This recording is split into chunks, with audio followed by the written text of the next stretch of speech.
చెప్పినట్టు చెప్పండి. అందరికీ వందనాలు. దేవుని వాక్యము చదువుకుందాం.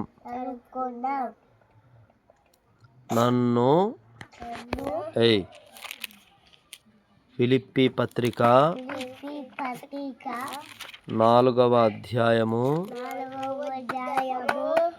13వ వచనము. నన్ను బలపరచు వాని యందే